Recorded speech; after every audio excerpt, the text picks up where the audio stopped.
You like to trade the actual close of the New York Stock Exchange, whatever market you're trading. Is that the idea? A lot of traders, they know they're like, I'm going to trade the open, I'm going to trade the morning, and then they kind of lose it as they go toward the end of the day. You'd be surprised to see when people start really kicking in and traders and institutions start trading, you can finally catch a very quick trend.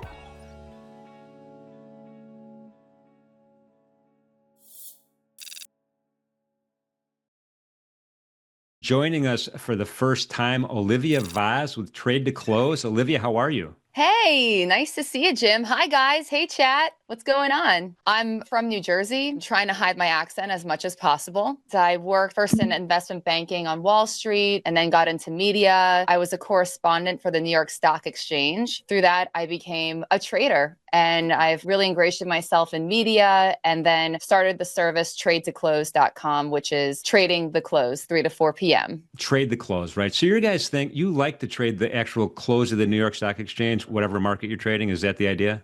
Yes. Okay, because a lot of traders, they know they're like, I'm going to trade the open, I'm going to trade the morning, and then they kind of lose it as they go toward the end of the day. Why does that happen? Oh man, it's funny that you say that. A lot of traders that come on our show, they call us the redemption trade, the redeemers. They'll be like, oh, I was down here, there. I think that number one, it's awesome to kind of segment it into 1 hour. That's your hour, that's your day. The reason is there's a lot of volume. So if you are a trend trader and there's no trend that day, you'd be surprised to see when people start really kicking in and traders and institutions start trading, you can finally catch a very quick trend. So you get it over with instead of being stopped out. And, especially if there's a bunch of Fed speakers that like to ruin our days, right, guys? You'll be in a gorgeous trend and then Jerome Powell will come on and then either make the party or crush the party. You kind of get rid of that noise. You can boil it down to just you versus you and the market together, not versus. We're all in this together.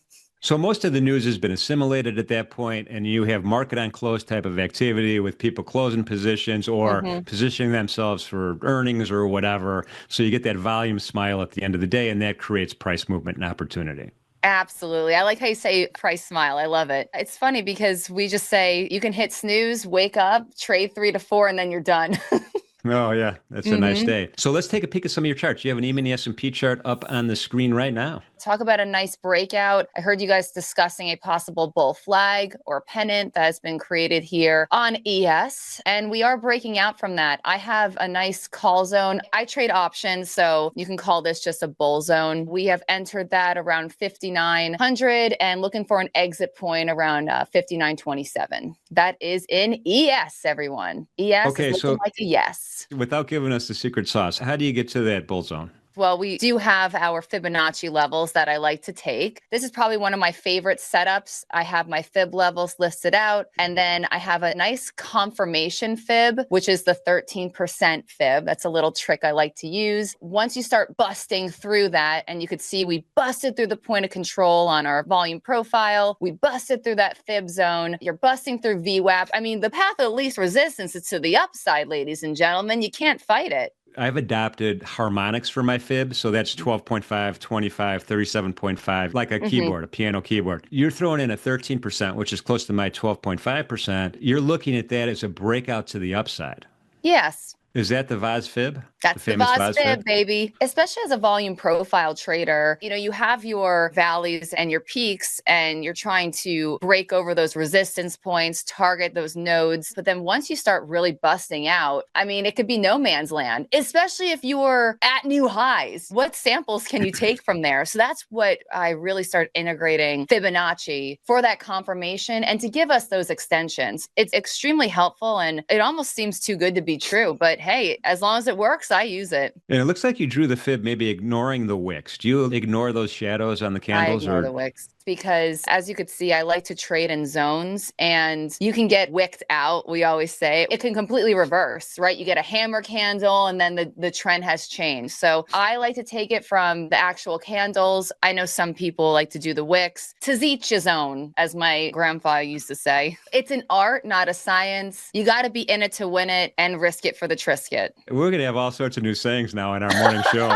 Woohoo! Let's talk about volume profile. I am an early adopter of volume profile. I love it. What do you look for in the volume profile? Volume profile, it has just helped me understand when to enter and when to bail. I mean, this is just an unbelievable example of how powerful this is. And I get a lot of sass. I'm sure some of you, use your moving averages and you'll get trolled and hear that it's the squiggly lines, etc. Okay, I love the squiggly lines. I think that the 200-day moving average is like the mother of the market. But putting those aside, they are lagging indicators where as the volume profile, it truly is just giving you an idea of what price traders like. And it's true. It's actual participation that you're trading here. And those can create areas of where they're going to jump in and support it. So you could see on these nodes, the longer the nodes, the more market participants there are at that price. So you could see traders like right around like 58.86 in ES. And look at that bounce that you had. They are buying it every time they come in. They're buying it. You had 1, 2, 3 times a charm where they keep scooping it up here. Now, if they were to bail, you could tell that, hey, if they start breaking this node, that means traders don't like that price anymore. They're out. Instead of being like, oh my God, should I hold it? You'll know pretty fast that that trade's a dinosaur. We call the point of control price happiness. We look at it mostly on an intraday chart, but you've applied it to your daily chart. It looks like you have a 50-point height on your histogram bar. I'm kind of estimating. I change it around a lot, but I usually change it between, right around 40. So when you see these levels, though, in a daily chart, sometimes it takes a while to get to one of these bigger histogram bars, and sometimes it doesn't even do it that day. Mm-hmm. So would you then toggle to a shorter time frame? Well, why do you think I like to trade to close?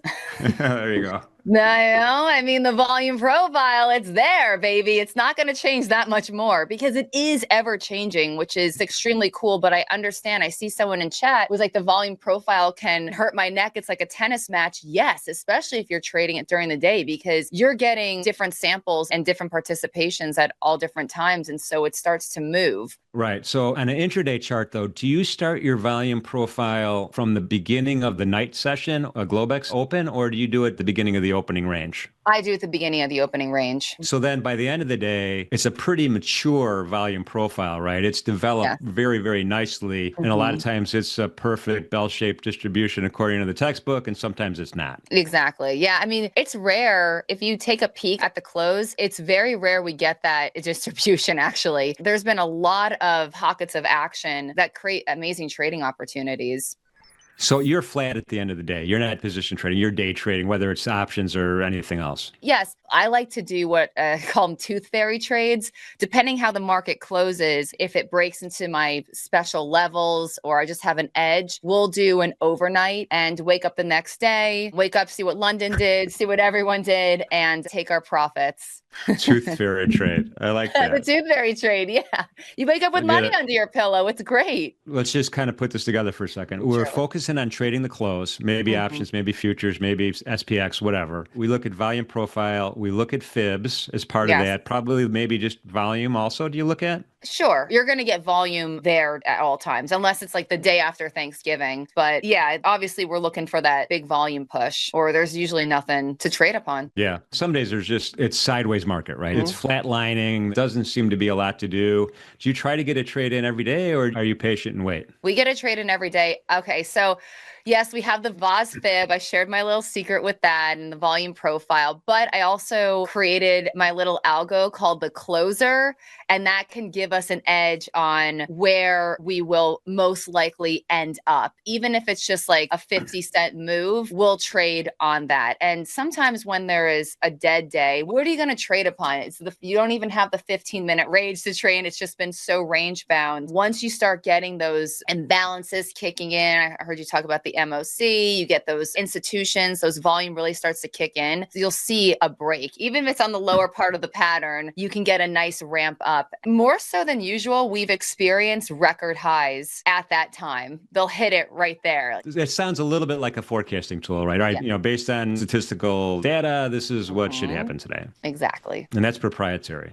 That's the one thing. I will keep the closer guarded. for now. It's the secret sauce. It's like my mom's spaghetti sauce. No one knows the recipe. We're going into the close tomorrow. We have Nvidia earnings coming out. Does that make a difference to you or not? Or are you just going to stick to your whatever your system is? Oh, I love a catalyst. As a matter of fact, I'd like to share some levels with you guys because everyone's going to be talking about Nvidia earnings. It is kind of a bellwether for the market these days. So whatever Nvidia is going to do, you could see the market kind of just tinkering around. It's thinking. And here is what I'm watching. So here's my chart of Nvidia. As we have formally introduced our volume profile, you have the point of control, which, as you guys say, is the Mac Daddy of the chart. But also don't ignore these nodes here as well. These can also be very significant. I mean, obviously the point of control, everyone's like hyper focused on that because that's the largest node. That's obviously the most important or the most involved. But this is a pretty significant node up here on Nvidia. That node support is around 137.69. If Nvidia gaps down, there's a lack of supply down here. This thing can really get its clock cleaned. If all hell breaks loose, I doubt it. But if all hell breaks loose, you're looking at 120. There is some nice supply here. So I'm thinking like the worst case scenario is 130. And to the upside, well, let's pull a fib, maybe a breakout above 152. And then that local target will be 163. So those are your Nvidia levels.